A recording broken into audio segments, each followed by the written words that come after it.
नमस्कार, मैं doctor Kapil Bhargav, cardiologist, American hospital. आप लोगों को ये बताना चाहता हूँ कि हार्ट फेलियर यानी कि हृदय की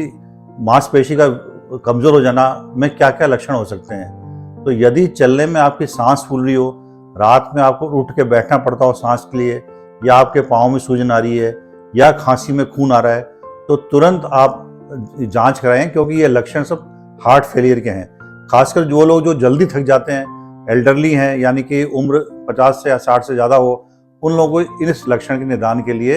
हृदय रोग विशेषज्ञ से ज़रूर मिलना चाहिए। जैसा कि आपने हार्ट फेलियर के लक्षणों के बारे में जाना, अभी बहुत ज़रूरी हो जाता है कि हम हार्ट फेलियर को डायग्नोज कैसे करें। तो सबसे इम्पॉर्टेंट मरीज के लक्षण हैं और उसके बाद कुछ हम टेस्ट कराते हैं, जिनमें ईसीजी, इकोकार्डियोग्राम, 2D इको जिसे हम बोलते हैं, जिसमें हार्ट की पंपिंग के बारे में पता चलता है, और कुछ ब्लड टेस्ट कराते हैं जिसे हम एंड टर्मिनल BNP के नाम से जानते हैं। इन सब के बाद लक्षण और टेस्ट के बाद हम एक डायग्नोसिस पे पहुंचते हैं कि पेशेंट को हार्ट फेलियर है या नहीं है, जो मल्टीपल तरह से हो सकता है, जिसमें हार्ट की पंपिंग कम भी हो सकती है और कई बार हार्ट की पंपिंग नॉर्मल होते हुए भी हार्ट फेलियर हो सकता है, जिसे हम हार्ट फेलियर प्रिजर्व एजेक्शन फ्रैक्शन के नाम से जानते हैं।